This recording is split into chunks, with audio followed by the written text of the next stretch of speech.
Welcome to On the Money Line, a podcast by MMA Play 365. I'm Newsome, and I'm here to break down UFC 317, which goes down this weekend. It's a stacked pay-per-view. We've got two title fights, including the newly vacant UFC Lightweight Championship fight as well, with Ilia Topuria moving up in weight. We've got Charles Oliveira fighting for his old belt. So yeah, we've got a super fun card. It's stacked from top to bottom. I think there's going to be some outstanding fights as well. There's a couple that I'm highlighting here straight off the bat. Brandon Royval versus Joshua Van, I think, is going to be fireworks. And also for the casual fans that may not know who these two guys are, Hyder Amil versus Jose Delgado is definitely a fight that I'm highlighting to be potentially one of the best fights on the card, and potentially it's got everything to it to potentially be one of the best fights that we've seen in a long time as well, just in general. So yeah, the card stacked from top to bottom with some fire fights along the way.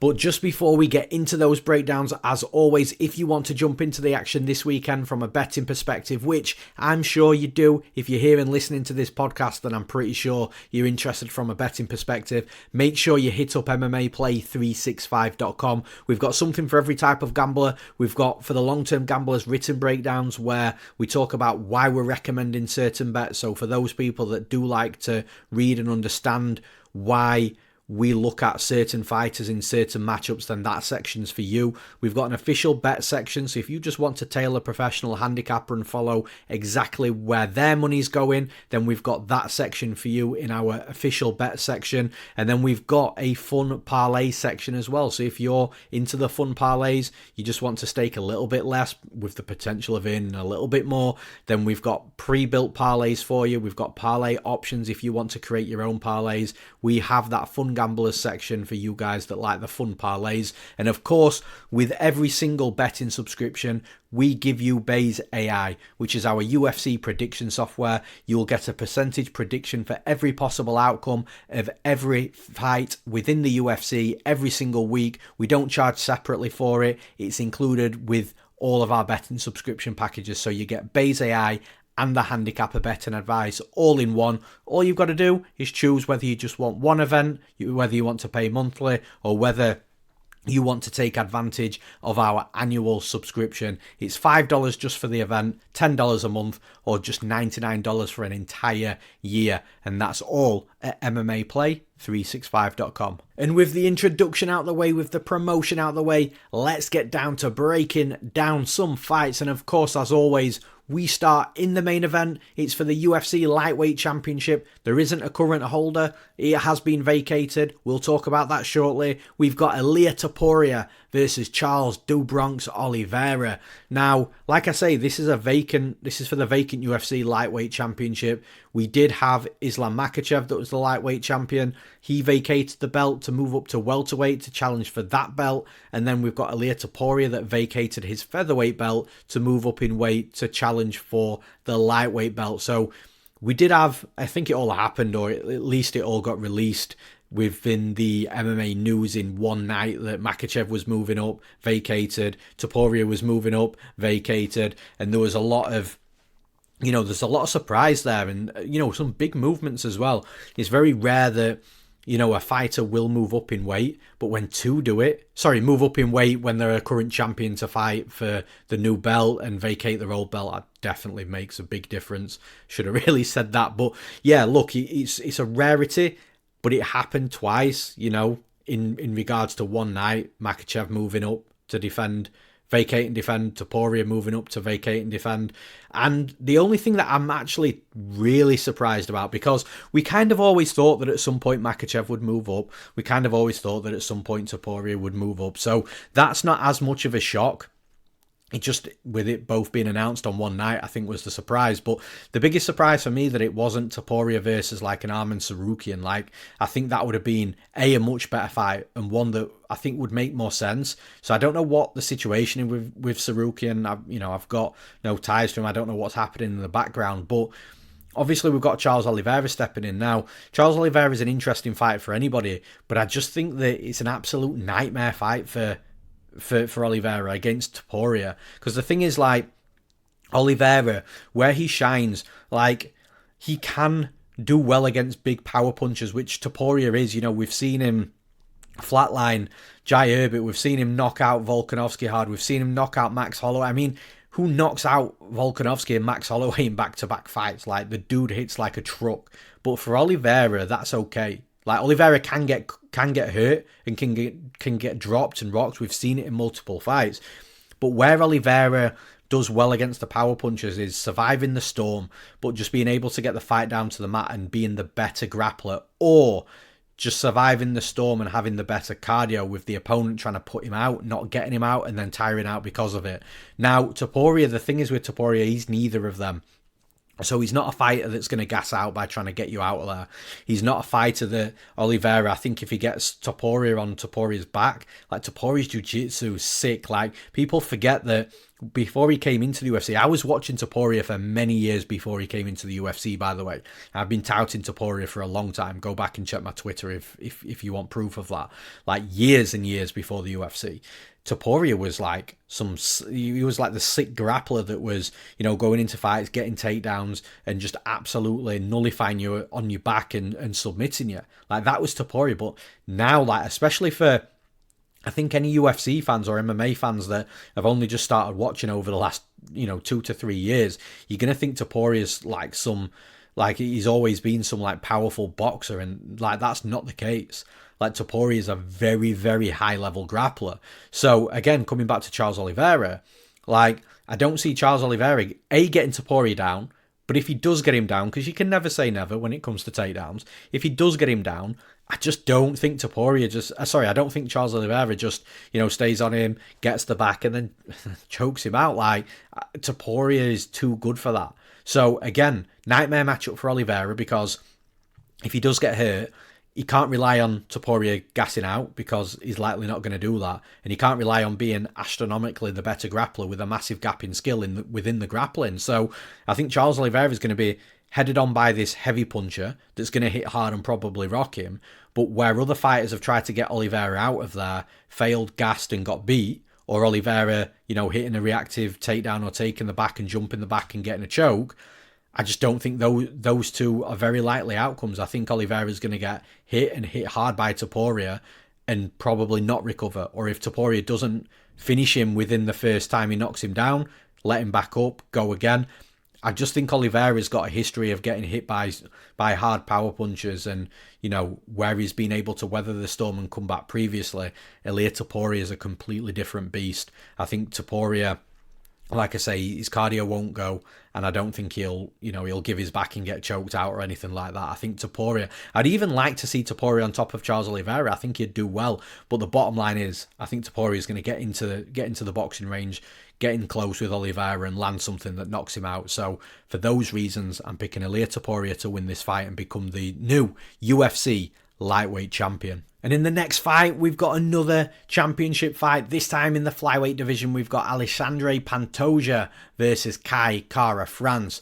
Now, you might be able to label this as a rematch. I personally wouldn't, just because the first fight is down as an exhibition match, and it was 2 rounds as well, with it being in the Ultimate Fighter.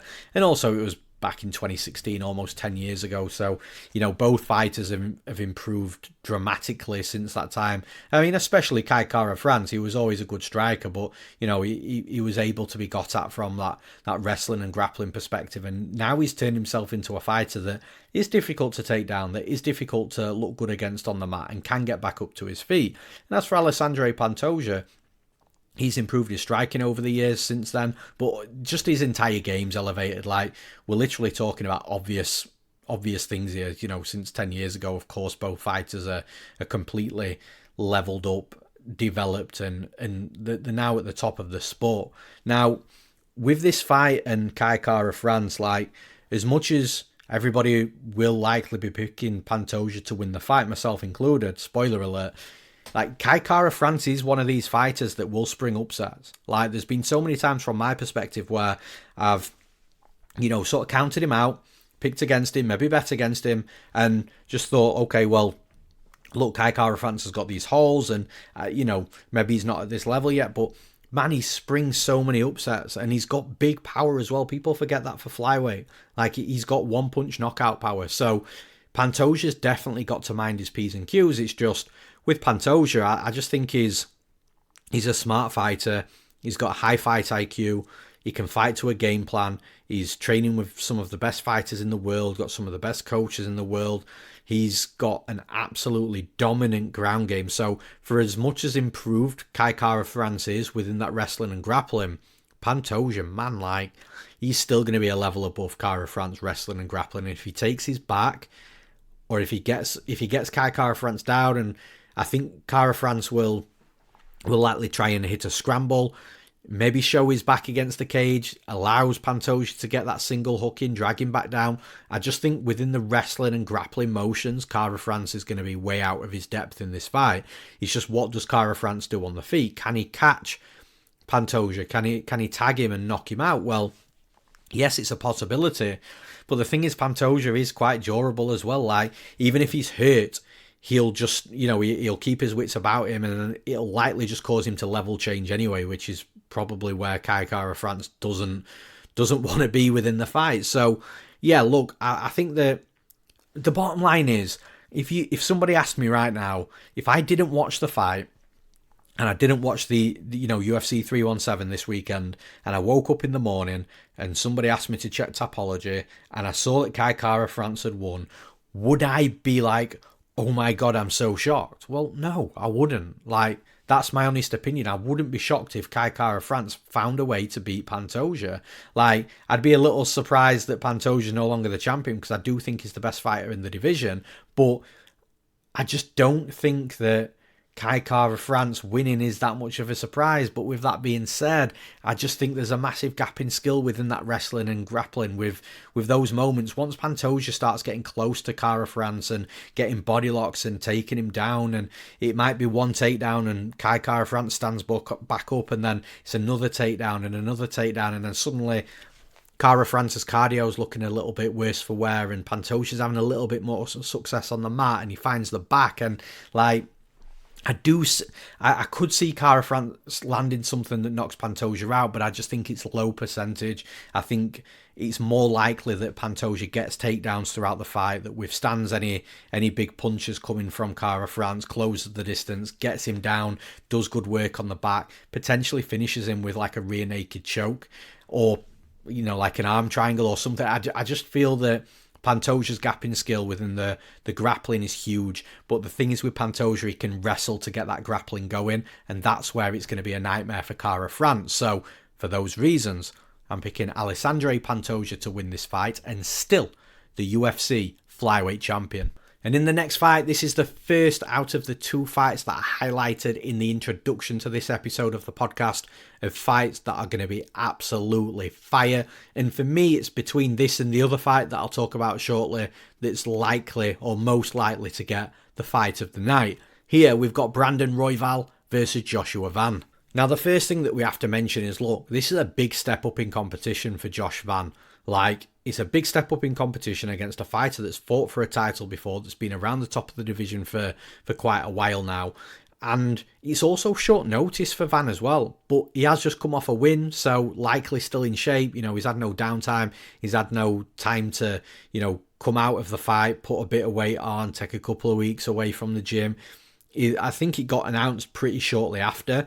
And I'm just wondering if the UFC anticipated Van winning his last fight and had that fight in preparation, ready to offer him for as soon as, he comes in the back. Because this is a big fight that Van was never, ever going to turn down. As long as he was fit and healthy and he was coming off that win, then this is a perfect fight, for Van, not only for Van's development, but it's a perfect fight for Van as a reward for what he's done. Now, everyone is going to be talking about this loss to Charles Johnson. Now, the loss actually, I'd like to say, oh, well, the loss was like 3 years ago and he's developed since then. But the reality is the loss was less than a year ago. And Josh Van has gone on a 4-fight win streak since, which just tells you how active Van is and how deserving he is of this spot because of that. But look, coming back to that loss of Charles Johnson, like, it was just a veteran loss that 99% of fighters take. Unless you're called Khabib Nurmagomedov, you are going to lose a fight in mixed martial arts. And, I think it was just one of them. It was just one of those fights. It was a veteran loss where, Charles Johnson had the experience over Van, and he just maybe it was an off night for Van as well. There could have been a couple of things in there, and I'm not discrediting anything that Charles Johnson did that night, but like the reality is, you put Van against Charles Johnson on this card instead of Royval, we all know the outcome. Like, and Van's probably a minus 1,000 favourite in that fight as well. So, like, I genuinely think that fight with Charles Johnson was a veteran loss with an up-and-coming prospect, young as well, like Van's super young, and it could have potentially been an off night, which any athlete in any sport on the planet can have an off day, off night, off game, off match, off fight, whatever it is. Like, I just feel there's a combination of a few things, and again, I'm not trying to discredit Charles Johnson, but all I'm saying is, if they rematched right now, Van would win the fight. So you've got to look at actually the positives from that. Well, every fighter, every up-and-coming prospect does take that loss. So that loss is out of the way now. If Van hadn't had that loss and now he's fighting Royval, I think I'd be a bit like, this might be that veteran loss, but Van's already took it. So look, that's the sort of narrative side to it. Now, looking at this style versus style, like, for me, Van is so hard to beat. Like, he's got to a point where it's like, how and where do you beat him right now? Because he's striking so good offensively and defensively. He's got a ton of volume. He's fast. He's slick. He's technical. He fires in combinations. Like I said, high volume as well. And he's got power on the feet. And he's got cardio to last. And he's got durability as well. You're thinking on the feet striking, like, where are you actually going to get at him? And he does eat maybe a couple more strikes than what you'd like him to. Maybe the defense is the only negative aspect, but it's not as if he's getting completely like tagged up, and like his volume, his activity, his ratio, he lands way more than he gets hit. He's a high volume fighter, and high volume fighters, you're never going to see somebody land 8 strikes on average per minute and then get hit like once or twice on average per minute. Like, anybody that's landing 8+ strikes per minute is going to have, is going to absorb anywhere between maybe 4 and 5 strikes per minute on average, which is where Josh Van's at. So it's, the ratio's clean, and that's the striking side. Then when you look at the grappling, the wrestling and grappling, look, he can wrestle and he can grapple. He does make some topside mistakes sometimes where he rushes position, chooses submission over position. That's something that he's gonna round out, later in his career. Like I say, I think he's only like 22, so it's like super, super young. But where he's most impressive within the wrestling and grappling is defensively. Like, he's so difficult to take down, and you can take him down again. It's not that he's impossible to take down, but he'll make you work hard for takedowns. But the most annoying thing for Van from an opponent's perspective is that he gets right back up to his feet. Like, look at that Ray Saruya fight. Like, Saruya's a high-level wrestler. He got him down a few times, but man, he just couldn't keep him down. And then Van just took over once Saruya started fading. And this is the other thing with Van. Actually, one little bit on the negative side is the only criticism and I know a lot of other people that break fights down have got of Van, because we're all seeing the same things, is Van is notoriously a slow starter in fights. Although it does look like he's been slightly working on that in his more recent fights where he's starting a little better. But, over the course of his UFC career, I'm not saying he gives away every round one, but he starts slow. And in a 3-round fight, it's kind of sketchy.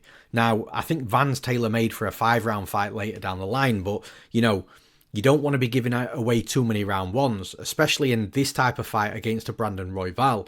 But the thing is with Van is with how slow he starts, man, the pressure that he ends up putting on opponents the longer fights go on, it kind of makes up for that. Well, it definitely makes up for that round 1 loss, but, it makes up for it, and then becomes a point where Van does end up finishing fights after round 1, in a lot of fights, because of how much he melts his opponents with the pressure. It's almost like everything that gets bottled up in round 1 that should have been delivered in round 1, like I say, gets bottled up and then fired out like 3 times the amount of what he would have if he'd started solid in round 1, if that makes sense. So with the way that Van fights round 2s and 3s, he's just unbelievable. But like I say, you can see that he's working on starting a little bit faster. And I think, look, like I say, he's 22, 23. And as as he starts getting more experience in the UFC, he will start,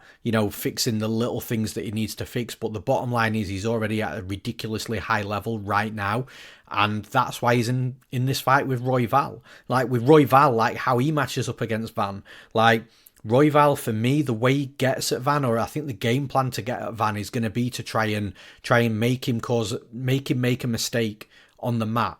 Cause an unforced error, for example. And Royval takes advantage of that and potentially locks up a submission and gets Van out of there. I think that's going to be Royval's go-to game plan here, because if he stays on the feet with Van, like, yes, Royval has got high volume and a lot of people will talk about that, but you look at the types of strikes that he's throwing and it's more efficiency than it is technical, whereas with Van, he's super technical and super slick. So if these two go toe-to-toe on the feet, I think Van tortures Royval on the feet. I really do. Yeah, Royval will be there to try and land volume, efficient volume, but in regards to quality of strikes, combinations, and Van, I think, will land more volume on the feet in a 15-minute kickboxing fight with Royval anyway. Like, I think if Royval stays toe-to-toe with Van, he's going to get absolutely melted. And I think Van will end up putting him away at some point in this fight if that happens. So, because of that, even if Royval comes into this fight and thinks, okay, I'm going to test my striking, I think it won't be long before he thinks, right, I've got to get this fight down to the mat. And for as good as a grappler as Royval is, I don't think the wrestling's really caught up there yet. Like, he can wrestle and he can get fights down to the mat, but what I'm saying is, against somebody like Van, who's difficult to take down and has got a good scrambling game initially where he can pop right back up to his feet, I just don't know how much success Royval's going to be able to have grappling, because Van isn't that susceptible to getting taken down too often in fights. Like I say, he will get taken down, but once the takedowns start coming more often, the takedown defense and the sprawling game of Van starts to activate a little bit better as well the longer the fight goes on. And like I say, he's got cardio to fight for days. So I think Royval's got to get this fight down to the mat, and I think he's going to struggle because the defensive wrestling of Van, I think, is going to outweigh the offensive wrestling of Royval, is what I'm trying to say in a simple way. And because of that, I think we're going to get a fight that plays out predominantly on the feet. And I think Josh Van is just so much better than Royval on the feet, defensively, offensively, landing volume, combinations, power shots. I think this is a real good stylistic fight for Van. I just don't want to see him give away that first round, because then I wouldn't say it's an uphill battle, but it then, like I say, the right word for it is sketchy. It starts getting a bit sketchy because he can't give away any of the next two rounds. So I'm hoping he starts the fight, in a good way in round one. But I genuinely think this is Van's time. I think he's going to rise to the challenge. I think it's a step up in competition that he needs, and one that's going to propel him closer to the title shot. And I just don't think we're too far off from seeing a Joshua Van title shot. And I kind of feel like it starts from this fight here. So for those reasons, I'm picking Joshua Van to win this fight. And in the next fight, this is actually a rebooked fight. We've got Beneil Dariush versus Renato Moicano. And if I remember rightly, this fight was actually broken up after the weigh-ins, where Moicano ended up fighting Islam Makhachev for the title on super short notice.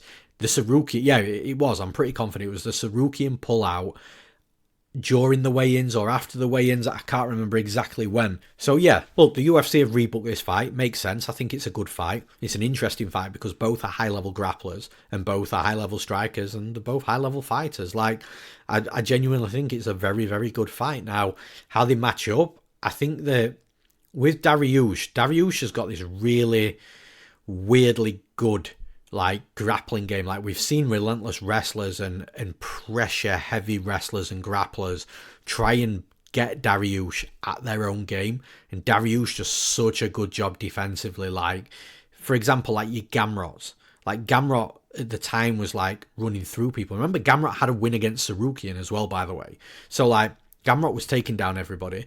He was melting people with his pace and pressure, especially from his relentless wrestling perspective. And then he comes in there against Dariush and can't get it done. You look at Diego Ferreira. Diego Ferreira, again, super high-level grappler, melts people on the mat, tries doing it against Dariush, can't get it. So with Beneil Dariush defensively, he really nullifies people's ground games. And I think with Renato Moicano, the same thing's going to happen there. I just don't think Moicano is a good enough wrestler and grappler to be able to make this fight won and lost by wrestling and grappling against Dariush. But on the flip side, if Dariush takes Moicano down, I don't expect Moicano to lay there on his back too often. I don't expect Dariush to run through him with the wrestling and grappling. I actually think because they're both solid grapplers, it's going to create a fight that's probably won and lost on the feet striking. And I hope I'm wrong, because I want to see grappling exchanges here. It's just, I just don't see any of these fighters on the back for too long because they're too good in regards to the grappling. So if this is now a 15-minute kickboxing fight, well, now I start liking Moicano here. Like, Dariush can strike, and, he is a good striker under Master Rafael Cordero, has been for years. So he's got good striking chops. But I just think Moicano's a little bit slicker. I think he's going to be a little bit more efficient, a little bit faster.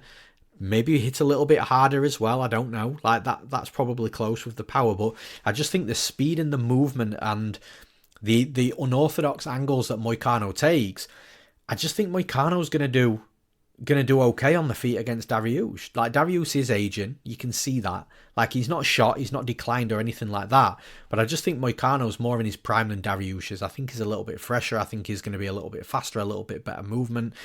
I just think he's going to be the better athlete inside the cage. And in a fight that is won and lost on the feet, if we end up going to a decision and it's who's landed the better quality strikes and who's put it on their opponent a bit more, it is a close fight. Like, I'm not saying Moicano's going to run through Dariush. I just trust Moicano where he is in his current career right now than I do trust Dariush with where he's at. And like I say, I think that, I think from the grappling perspective, it's nullified and it's going to create a close and competitive fight on the feet. And then once again, I hope I'm wrong because I want to see the grappling exchanges. But in that type of fight, I just think Moicano's going to outwork Dariush and just do a little bit more is what I'm trying to say. It's a close and competitive fight in a fight where a lot of the areas are going to be nullified because of how good both fighters are. But like I say, it's just one of these fights where I'm just going to favour the fighter that... Look, I actually mentioned Moicano about being young and Dariush maybe not being as young. They're exactly the same age. It just feels that Moicano's younger. Like, when you look at how they're fighting and where they are in the career right now, if you watch the last 3 fights of Moicano and watch the last 3 fights of Dariush and looked at the profiles with absolutely no date of birth on there, you're going to assume that Moicano is a bit younger and a bit fresher. And, like, I just feel that he's more in his prime. And I've already said that. I just kind of feel that I'm trusting the fighter where I feel that he's going to be a little bit better right now and in a little bit better position within his career right now. And for those reasons, I'm picking Renato Moicano to win this fight. And in the next fight, we've got Payton Talbott versus Felipe Lima. Now, this is kind of flying under the radar as well. I think this is going to be a really, really good fight. And if I had to give a third fight out of, the fights that I think are potential fight of the night candidates, this might be another one. Like, Payton Talbott, from a betting perspective, has done like a complete 180. He's gone from being a minus 1,200 favourite against Raoni Barcelos to now being like plus 150, plus 160 against Felipe Lima. Now imagine that Barcelos-Talbott fight didn't happen. Imagine that was erased from history and now Talbott's fighting Felipe Lima. What price do you think would be on Payton Talbott right now? Because you'd be getting that minus 1,000, minus 1,100 right now against a Felipe Lima. So basically the market has done a complete 180 because Talbott took his veteran loss. And again, this is something I mentioned with Joshua Van, a couple of fights ago in this exact same podcast. Like, Talbott took his veteran loss. It happens all the time. We see this movie all the time. We read this story all the time. A hyped up prospect comes into the UFC, runs through a bunch of fighters, then they end up being a massive favourite in a big step up in competition against a real veteran in the UFC, and they drop the fight. And then suddenly, everybody's calling them a fraud. Everybody's against him. They're now a massive underdog an underdog of sorts in the next fight, in a fight that would have been a massive favourite if the fight before didn't happen. And like, that's what we're seeing here. And then what normally happens, and again, just like what happened to Joshua Van, is the fighter that was this hype prospect that's now suddenly a fraud ends up going on a massive win streak. And I kind of think that might happen here with Talbott. Like, Felipe Lima's a good fighter. Like, this is a big test for Talbott as well, especially coming off a loss. But man, like, Talbot, everybody was hyped up about before the Raoni Barcelos fight. Like I say, you erase that fight and every man and his dog's picking Talbot to win this fight, and he's a huge favourite. And the thing is with Raoni Barcelos, he's just gone out there and beat Cody Garbrandt. And again, some people might say, oh, well, Garbrandt's shot. And look, maybe, it's not maybe actually. Look, Garbrandt is a shell of his former self, but I still think there's a really good fighter in Garbrandt. He's still a former UFC champion. And suddenly, just because Talbot is a minus 1,200 favourite didn't beat Raoni Barcelos, who's still performing at the top of the sport, now he's a massive, a relatively sized underdog. But the difference between a minus 1,200 favourite and a plus 150 underdog is crazy. Now, with Felipe Lima, I kind of feel like Lima's going to have to go to his grappling here if he's going to give himself the best chance of winning. And he is a good wrestler, and his grappling does match it as well. Well, the wrestling matches the grappling, shall we say. So Felipe Lima, he can strike also, but I just think the issue with the striking is Talbot is very unorthodox. He's very explosive. He's got deceptive power. He's got good timing as well. On the feet, he can crack and he can put you out. So I think if Felipe Lima plays a kickboxing fight with Talbot, I think Talbot's going to have his way with him.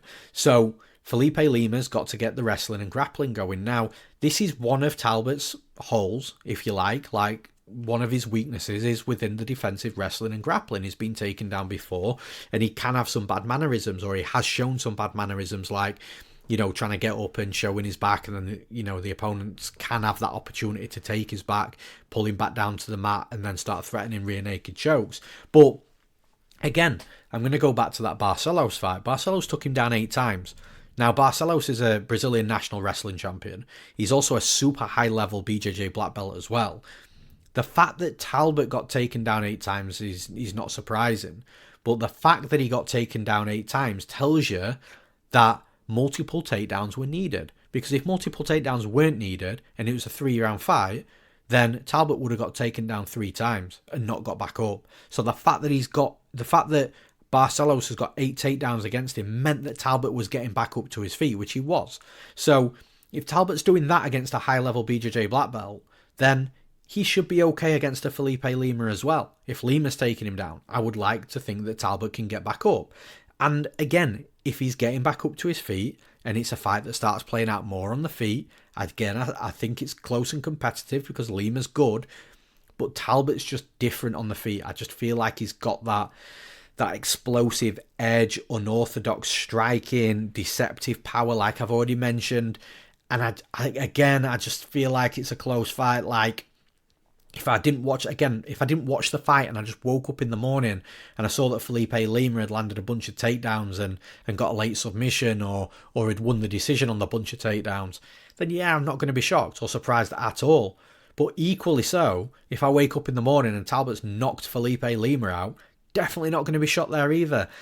I'm just not done with Talbot. I don't think that Talbot should be a plus money underdog. In this spot. I don't think you should go from minus 1,200 against Raoni Barcelos to being an underdog in your next fight. And yes, he might lose the fight. Talbot could lose here. Felipe Lima is a super talented fighter.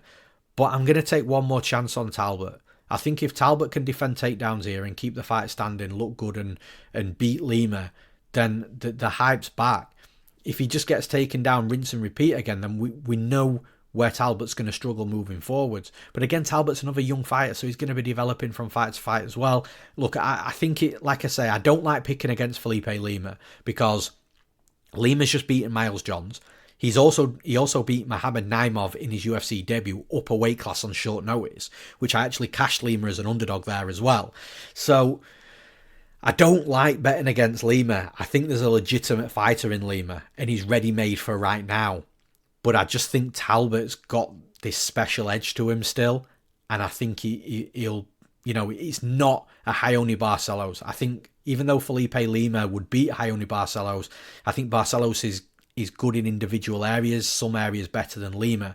And within the grappling, if Barcelos was struggling to keep Talbot down, I think Lima might as well. Like I say, I keep going over the same points.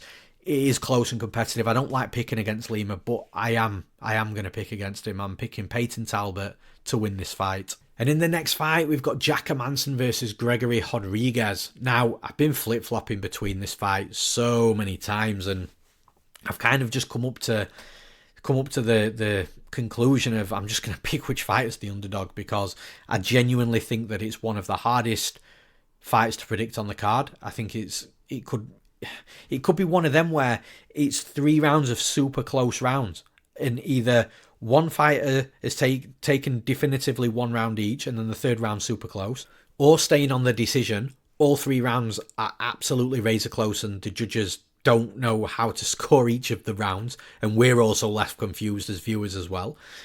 Or I could see Hermansson being super dominant, or I could see Rodrigues being super dominant. Like, it's just such a hard fight to predict. And then when you look at like how they match up stylistically, like I think Rodrigues' striking's really slick, really good. I think he's got power. But Hermansson's striking, whereas Rodrigues is more boxing heavy, Hermansson's more kick heavy, and Hermansson's got a good kicking game.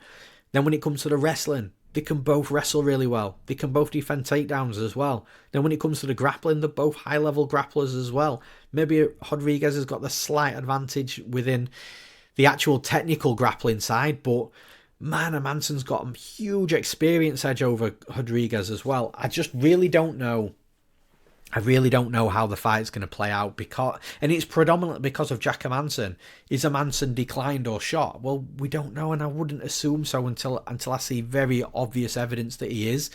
And this isn't like a big step up in competition where he's fighting someone at the top of the division. He's catching Rodrigues on his way up. But again, Rodrigues has stalled a little bit on this way up as well. He just he had this step up in competition last time out, and this is again something else that makes me very, very cautious, because Rodrigues had that step up in competition and failed and fell short.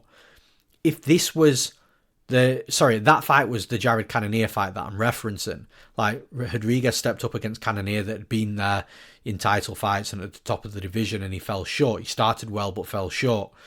Whereas if that fight didn't happen and this was that fight, then I would be super confident in Hermansson being that experienced step up in competition that's going to beat Rodrigues. But the thing is with the Cannonier fight, Rodrigues has kind of already had that fight. So is he going to have 2 on the bounce? Look, it's so hard. It's so hard to predict a winner in this fight. Like I say, Hermansson's the underdog. I think if you're hell bent on betting this fight, I think that you just got to play the underdog. You got to play the plus money, because I genuinely think there's so many different ways this fight could play out. It could end up being super dominant for either fighter. It could end up being super close. Even the super close rounds could end up having a difference. Like I said, either definitive 1 round each and a close round 3, or all 3 super close rounds. So, look, take your pick. For me, it's the underdog. I'm picking Hermansson to win this fight. And in the next fight, this is the other fight that I mentioned right at the start of the podcast in the introduction about the 2 fights that are absolutely fire, and I've got the best chance of the fight of the night. We've got Hyder Amil versus Jose Delgado, and this fight is just so sick. Like, again, it's very difficult to pick a winner. I'm not surprised that because it opened up at about a pick'em, and all the money seems to come in on Delgado. And look, I kind of think that if you're setting the line back as a pick'em and you're giving me $1,000 to put on a fighter, and I have to bet the money line, then I'm betting on Delgado at a pick'em. I kind of think, though, the more he's gone out as a favourite, the value then jumps in on Hyder Amil. But, man, like, Hyder Amil's pressure, he's so stoic as well. Like, he'll come forwards, he'll come through, and he'll eat strikes to land his own. And he's just this, like, immovable object coming forwards. Hyder Amil is the pressure that he puts on you, the cardio that he has as well. He can put that pressure on for 3 rounds, no problem, throwing heat in every shot, throwing good volume as well. And with Delgado on the other side, like, Delgado's a super slick striker. The timing, the reads, like, I don't think he has the raw power that Amil has, but Delgado finds his power within his timing, a little bit how what Conor McGregor was when he was at featherweight. McGregor didn't have, necessarily the one-hitter quitter, but the reads that he made allowed his timing to be perfect, and then timing transferred into power, into accuracy, which then turn fighters' lights off. So I think Delgado's got that similar sort of, like, the timing, the reads, the accuracy. It's just, man, it's just such a good fight. And like, it's hard, again, it's hard to pick a winner. I think it's, weirdly, it's going to be one of these fights where I'm going to pick away from the value. I'm going to stick to my guns at, because I do think Delgado is the rightful favourite, even though the line's gone a little bit too wide. I just really like the work Delgado does. His boxing slick, his timing's good, his accuracy's good. I think if anyone's going to be able to deal with the pace and pressure that Hyder Amil tries to put on you from a striking perspective, it's going to be Delgado. I think Amil might try and wrestle in this fight, which, again, if Delgado starts hitting sprawls and getting back up to his feet, then mentally he'll start probably taking over the fight there as well. Like, Amil can wrestle and grapple. We saw him against Hermansson, who's also a very good wrestler and grappler in the Contender Series. I just don't think this fight's going to be won and lost wrestling and grappling. I think it's going to be won and lost on the feet striking. And I think Delgado's the slicker striker, better reads, better timing. Whereas Hyder Amil's going to come forwards and try and overwhelm him. I think Delgado will handle that well. And it could end up being one of these fights where, one fighter brings out the best in the other. And in this case, Hyder Amil bringing out the absolute best in Delgado because of how Amil fights, because of his style. So, like I say, close and competitive fight. I think if you are hell-bent right now on betting this fight, you go with the underdog again.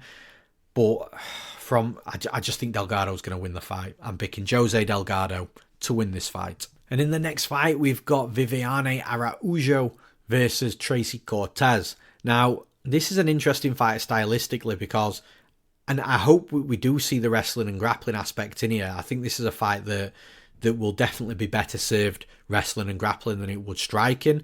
I think if the striking, I think it'll be a point scoring type of fight where you hit, I hit, you trade, I trade, and I think it could end up potentially going to a super close split decision if the fight does end up being won and lost on the feet striking. But when it comes to the wrestling and grappling, it gets a little bit interesting. I think early on, Araujo is going to do a good job if the wrestling and grappling starts taking place. She can wrestle very well. She's also a very good grappler as well. But the issue with Araujo is she can slow down when she's playing the wrestling grappling game. So I think it's actually in Cortez's best interests here to engage in the wrestling and grappling. Even if, she's not being overly successful, this is Cortez, even if Cortez has not been overly successful early, and, Araujo's defending takedowns, or she's got took down and got straight back up, and even if it puts Cortez in a situation where Araujo can reverse a position and get on top of Cortez, I think it just suits Cortez early because you get all that cardio and all the gas out the tank with Araujo, and then suddenly the longer the fight goes on, that wrestling and grappling for Cortez will just be super simple. She'll get the takedown, she'll get on top, she'll dominate, she'll be a heavy blanket. Araujo will struggle to get back up to her feet, and the one time she might get back up to her feet, she's just probably depleted the gas tank again. So I definitely think it's a close and competitive fight. I think the line's probably gone way too wide in regards to... It's one of them where I don't think you can play Cortez as the favourite, but you certainly wouldn't want to be putting your money on Araujo either, because I do think Cortez is the more trustworthy fighter.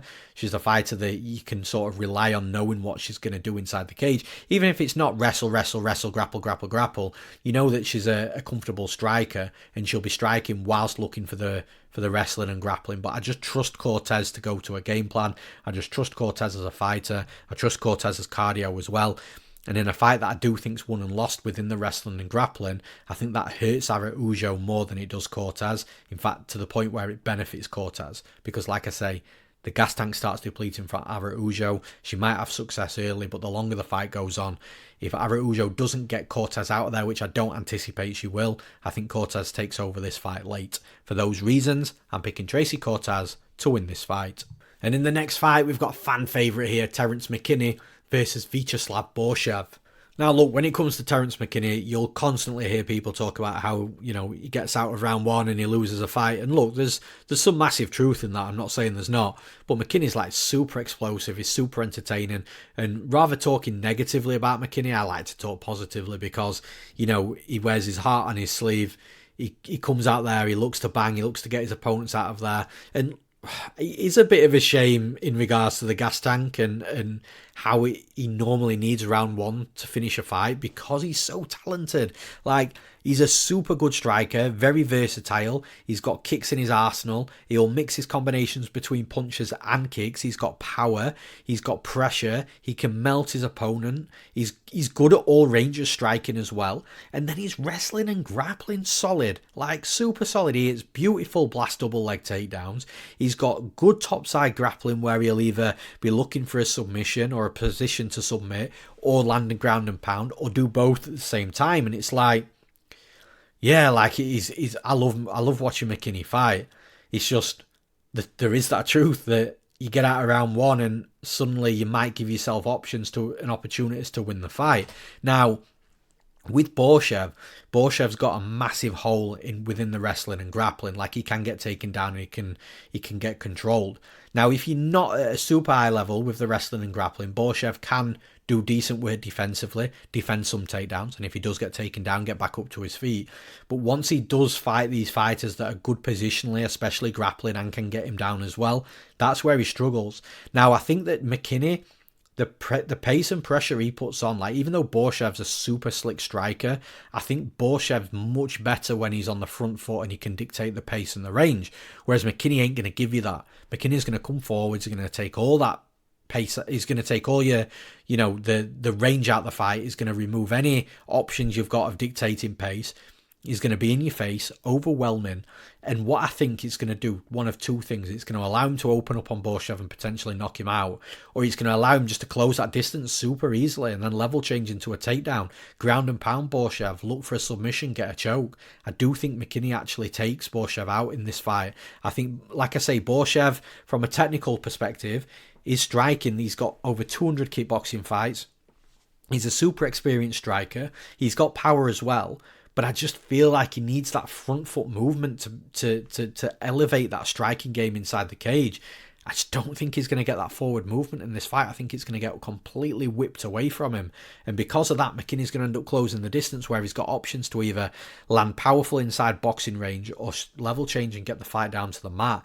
I actually think he's going to crash the pocket, hit a double leg, get Borshchev down, take away that, that chance that Borshchev lands something hard on him, and just beats him up on the mat, either finishes via TKO, ground and pound, or finds a choke. So for those reasons, I'm picking Terrance McKinney to win this fight. Now, in the next fight, this is another hard fight to predict, and I think it actually only got added about maybe 24 hours ago. I only saw it yesterday. We've got Sedriques Dumas versus Jackson McVey making his UFC debut.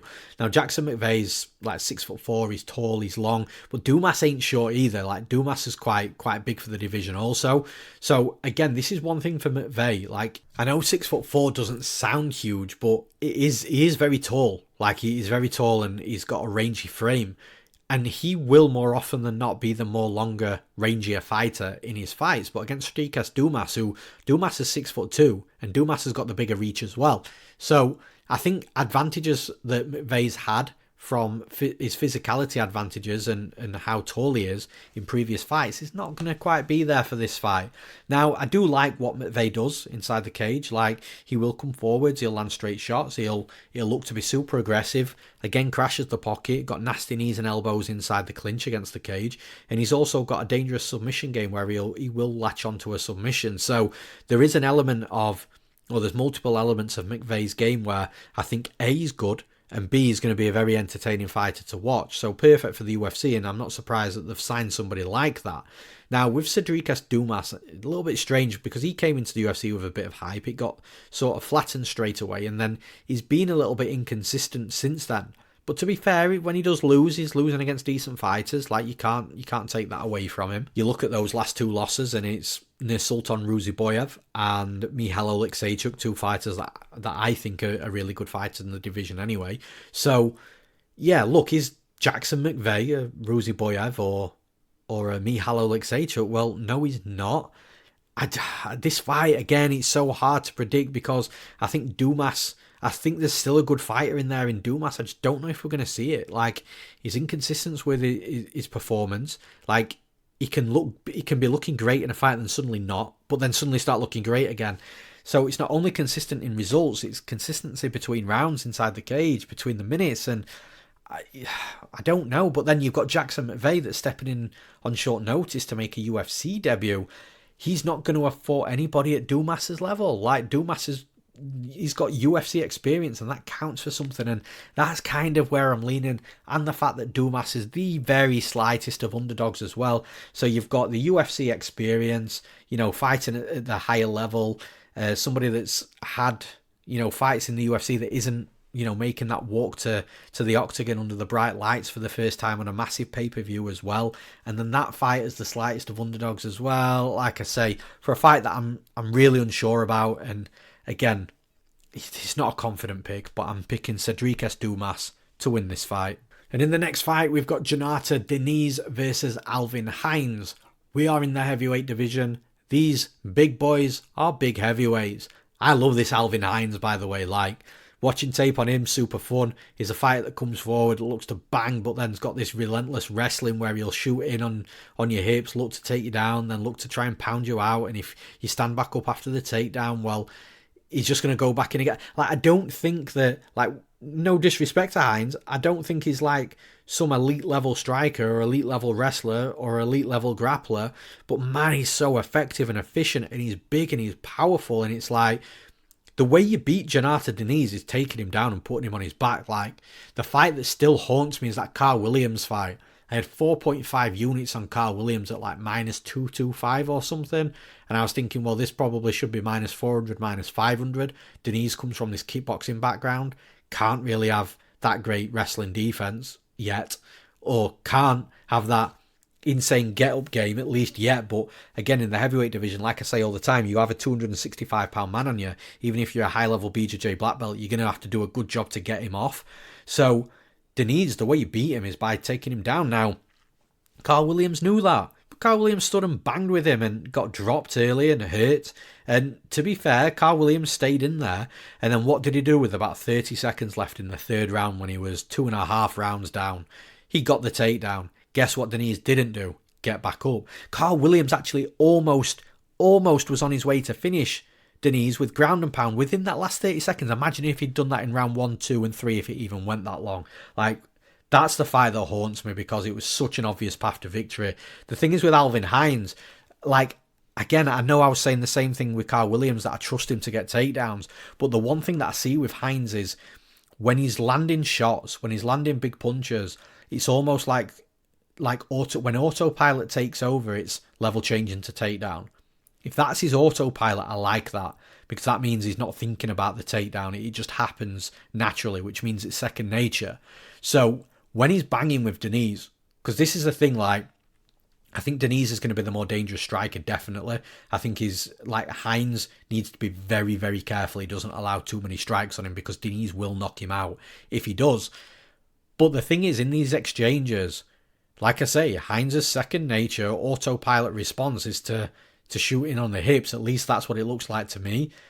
And I actually think Hines can get Diniz down. And if he gets Diniz down and gets on top of him, Hines is a big boy on top as well. Like, he's going to be a heavy blanket. And every time Diniz is going to try and get on a hip and, try and posture up with one of his hands to try and get back up to his feet, he's going to be met with punches raining down, ground and pound, which is going to reset that position again. So, yeah, look, I think Diniz is a super dangerous striker and could knock Hines out, but I like Hines. Like, I really like what I saw in tape. I think he's a super fun fighter, and I think he's going to bring it. And I think as long as he gets his takedowns, I think he beats Diniz.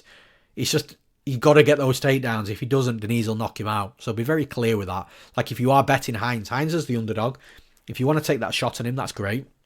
That's fine. But all I'm saying is be very wary that he could end up seeing stars by the end of the night. If, like I say, if the moment gets to him, the UFC debut gets to him, the debut jitters, the bright lights, if he doesn't do what he needs to do with the takedowns, then yeah. But even still, actually, with that being said, like, Hines still hits super hard. He's still got brutal knockout power. He's got head kick knockouts as well, so he brings the power to the cage. I think it's one of these fights where if it's a 15-minute kickboxing fight, either fighter could find the knockout. It's just, I think Diniz's percentage is higher. But then when you start mixing in the martial arts and the wrestling and grappling, there's a big gap in skill there. I'm picking Alvin Hines to win the fight. And in the last fight, we've got Nico Price versus Jacoby Smith. And look, I'm not going to take too long on this. Jacoby Smith's by far the biggest favourite on the entire card at minus 2,000. It's still looking like it's climbing more as well. Like, it's definitely going to be parlay fodder, the first name on everybody's parlay, so the likelihood is the line does keep climbing. And look, it's not playable at minus 2,000 or minus 2,500 or 3,000 or whatever it ends up at, but it does indicate and make you ask the question of why is that big of a favourite. And it's obvious. Like, Nico Price is a shell of himself. He's had a super fun career. We've all loved watching him. Super aggressive, super dangerous. We'll eat one to land three. We'll eat three to land one. Like, got a good wrestling and grappling game. Been in wars. Like, Nico Price is a fighter we can all respect for what he's delivered for us as fans, entertainment-wise, over the years. But the bottom line is all that catches up with you as you get older. Nico Price isn't as sharp, as quick, as powerful as what he used to be, and the durability is also a factor as well. Look, Jacoby Smith is just going to have his way with him in this fight. I don't see any other outcome. Look, of course, Nico Price could land something. 4-ounce gloves at this level in the UFC.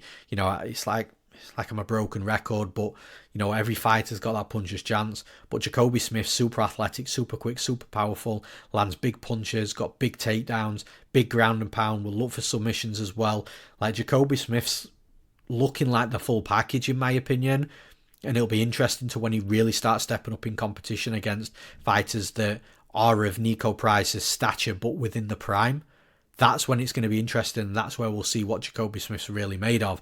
But I think he absolutely storms through Nico Price in this fight. Like I say, whether he keeps it on the feet and knocks him out, or whether he decides to hit these beautiful blast takedowns and ground and pound Price out or look for a submission. I think Smith not only gets the win, but he gets the finish as well. And I would imagine it's probably going to be more earlier rather than late. For those reasons, I'm picking Jacoby Smith to win this fight. And that's all for this episode of the podcast. As always, thank you for tuning in. Thank you for listening. And of course, as always, if you're listening on one of the podcast platforms like Spotify, Amazon Music, Apple Podcasts, wherever it is that you're listening from, if it's not YouTube, jump over to YouTube, youtube.com/MMA Play 365, or just search MMA Play 365 and you'll find the channel. Please subscribe to the channel. It really helps us. It's free to do. It costs you absolutely nothing. It helps us. It helps the channel. It helps my time as well. And of course, you get some breakdowns along the way as well. You've also got a comment section if you want to tell me who you're betting on, if you want to tell me where we disagree, where we agree, whatever that is. It's me that gets back to the reply, so I'll always do my best to get back to everybody throughout the week. And also an interesting one in regards to Payton Talbott. Tell me, what betting line do you think Payton Talbott would be against Felipe Lima in this spot if the Barcelos fight didn't happen? That's one question that I'm interested in people answering. So you tell me what you think that betting line is, because I'd be super intrigued to know. And just before we go, one last time, if you're wanting to jump into the action from a betting perspective, which I'm sure you do on this big UFC pay-per-view card, make sure you check out MMAplay365.com. Something for every type of gambler. You've got handicapper betting advice. You've got Baze AI, our UFC prediction software, and everything's super affordable as well. Our ethos is we want you to make the money back that you spend with us as quickly as you possibly can, so you can start profiting on top of your bets. And you do that with our low set prices. $5 for one event, $10 a month, or $99 for an entire year of UFC betting advice. That's all at MMAplay365.com. I'm Newsome. Thanks for listening. I'll see you again next week.